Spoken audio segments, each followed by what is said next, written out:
देवियों और सज्जनों, इस विशेष प्रसारण में आपका स्वागत है, जहां हम भारत के आर्थिक भविष्य के केंद्र में गोता लगाते हैं। 2024 का बजट। बजट 2024 टैक्स कलेक्शन में उछाल से बजट में सोशल प्रोजेक्ट्स पर खर्च की गुंजाइश बरकरार।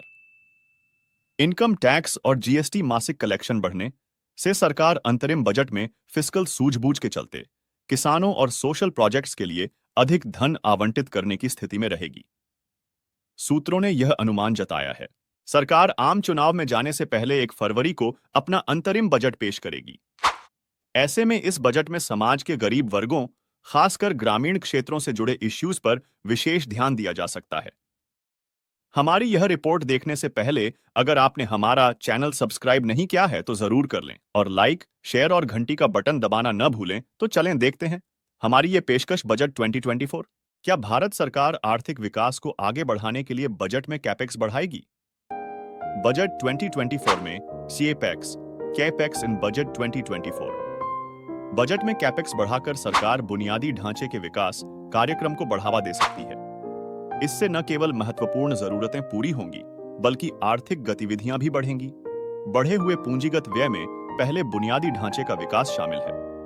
न केवल सड़कों, पुलों और सार्वजनिक परिवहन प्रणालियों के निर्माण के लिए अधिक धन आवंटित करना महत्वपूर्ण जरूरतों को पूरा करता है, लेकिन आर्थिक गतिविधि को भी प्रोत्साहित करता है। बुनियादी ढांचा परियोजनाएं रोजगार के अवसर लाती हैं, कनेक्टिविटी बढ़ाती हैं और अर्थव्यवस्था की समग्र दक्षता में सुधार करती हैं। रोजगार सृजन। कैपेक्स पर सरकारी खर्च बढ़ने से रोजगार के अवसर पैदा हो सकते हैं। बुनियादी ढांचा परियोजनाओं के लिए कुशल और अकुशल श्रम की आवश्यकता होती है, जो बेरोजगारी दर में कमी में योगदान देता है। इन नौकरियों से होने वाली आय बदले में उपभोक्ता खर्च को बढ़ाती है, जिससे आर्थिक विकास को और बढ़ावा मिलता है। बुनियादी ढांचे का विकास प्रभाव कई गुना है। सरकारी पूंजीगत व्यय का अर्थव्यवस्था पर गुणक प्रभाव पड़ता है। जैसे ही सरकार विभिन्न क्षेत्रों में निवेश करती है, पैसा फैलता है अर्थव्यवस्था के माध्यम से, जो व्यवसायों और व्यक्तियों की आय को बढ़ाता है। इससे व्यय, उत्पादन और समग्र आर्थिक विस्तार में वृद्धि होती है। तकनीकी उन्नति। बजट में पूंजीगत व्यय को तकनीकी उन्नति, नवाचार और उत्पादकता को बढ़ावा देने की दिशा में निर्देशित किया जा सकता है। अनुसंधान और विकास, डिजिटल बुनियादी ढांचे और उभरती प्रौद्योगिकियों में निवेश कर सकते हैं।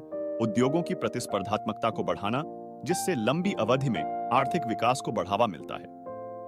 बेहतर उत्पादकता। मौजूदा सुविधाओं के उन्नयन और आधुनिकीकरण पर केंद्रित कैपेक्स से सभी क्षेत्रों में उत्पादकता में रिकॉर्ड सुधार हो सकता है। उदाहरण के लिए, विनिर्माण उपकरणों में आधुनिक मशीनरी में निवेश करना या स्वास्थ्य सुविधाओं को अपग्रेड करना।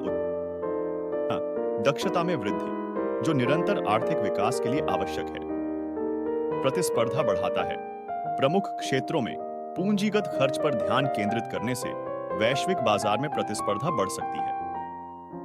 बेहतर बुनियादी ढांचे, कुशल कार्यबल और तकनीकी उन्नयन में प्रगति विदेशी निवेश को आकर्षित कर सकती है और निर्यात को प्रोत्साहित करना, व्यापार और आर्थिक समृद्धि के सकारात्मक संतुलन में योगदान देना। सामाजिक विकास। आर्थिक संकेतकों से परे सरकारी पूंजीगत व्यय में वृद्धि सामाजिक चुनौतियों का समाधान कर सकती है। शिक्षा और स्वास्थ्य सेवा में निवेश एक कुशल और गुणवत्तापूर्ण कार्यबल बना सकता है, जो नींव रखेगा दीर्घकालिक सतत विकास और जीवन स्तर में सुधार के लिए। गौरतलब है कि बजट 2024 में सरकारी पूंजीगत खर्च में बढ़ोतरी विभिन्न चैनलों के माध्यम से आर्थिक विकास में तेजी लाने की क्षमता है। बुनियादी ढांचे के विकास और रोजगार सृजन से लेकर तकनीकी उन्नति और सामाजिक विकास तक अच्छी तरह से लक्षित कैपेक्स का सकारात्मक प्रभाव दूरगामी हो सकता है। बजट 2024। वित्त मंत्री से किन 4 इनकम टैक्स लाभों की उम्मीद की जा सकती है? अंतरिम बजट आयकर लाभ उम्मीदें। हर बार की तरह इस बार भी करदाताओं को आयकर लाभ मिलने की उम्मीद है। टैक्स पेयर्स ने कई फायदों के लिए वित्त मंत्री पर अपनी उम्मीदें टिका दी हैं। बजट 2024। वित्त मंत्री निर्मला सीतारमण 8 फरवरी को अंतरिम बजट पेश करेंगी। लोकसभा चुनाव इस साल अप्रैल-मई में होने हैं, इसलिए सरकारी खर्च के 6 महीने के लिए अंतरिम बजट पेश किया जाएगा। आमतौर पर अंतरिम बजट में बड़ी घोषणाओं को लेकर उम्मीदें कम होती हैं। अंतरिम बजट में सिर्फ सरकार के खर्च की बात कही गई है। राजस्व कैसे आएगा, इसका कोई जिक्र नहीं है, क्योंकि नई सरकार बनने के बाद फिर से बजट पेश किया जाता है, जिसमें बड़े ऐलान शामिल हैं। इनकम टैक्स के क्या फायदे हैं? क्योंकि स्वास्थ्य देखभाल की लागत बढ़ रही है। घर खरीदारों के लिए टीडीएस अनुपालन को सरल बनाना, वर्तमान में 50 लाख रुपए से अधिक की संपत्ति की खरीद पर 1% टीडीएस काटा जाता है, जबकि निवासी विक्रेताओं फॉर्म 26 क्यूबी का उपयोग के लिए प्रक्रिया आसान है। यह अनिवासी भारतीयों एनआरआई के लिए बोझिल है। पूंजी लाभ कराधान को सरल बनाना, वर्तमान में पूंजीगत लाभ कर व्यवस्था की जटिलताएं निवेशकों के लिए चुनौतियां पेश करती हैं। परिसंपत्ति वर्ग, होल्डिंग अवधि, कर दरों और निवास की स्थिति जैसे कई कारणों को ध्यान में रखते हुए सरकार को इक्विटी और ऋण उपकरणों के वर्गीकरण को सुव्यवस्थित करने की आवश्यकता है। सूचीबद्ध और गैर सूचीबद्ध प्रतिभूतियों के लिए कर उपचार को एकीकृत किया जाना चाहिए और अनुक्रमण के प्रावधान को सरल बनाने की आवश्यकता है। बजट 2024।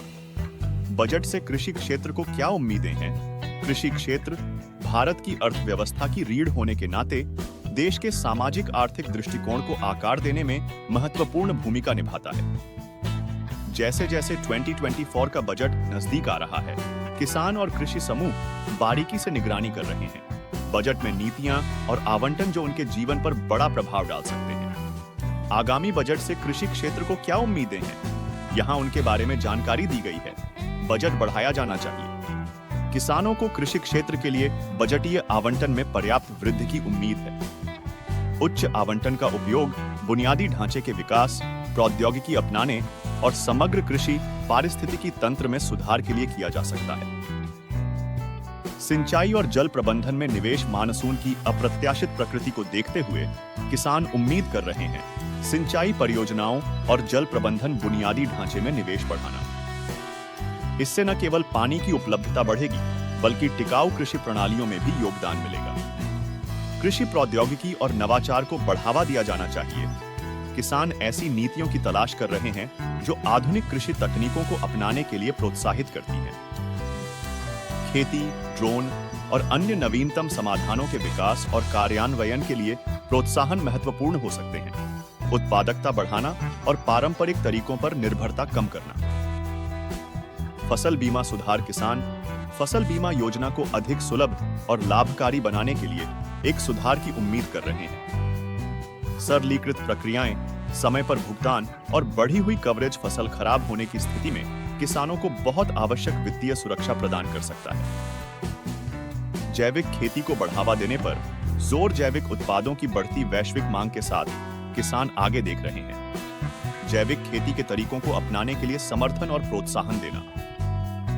टिकाऊ और पर्यावरण के अनुकूल कृषि को प्रोत्साहित करना न केवल निर्यात के अवसरों को बढ़ा सकते हैं, बल्कि पर्यावरण संरक्षण में भी योगदान दे सकते हैं। बाजार संपर्क और मूल्य स्थिरता।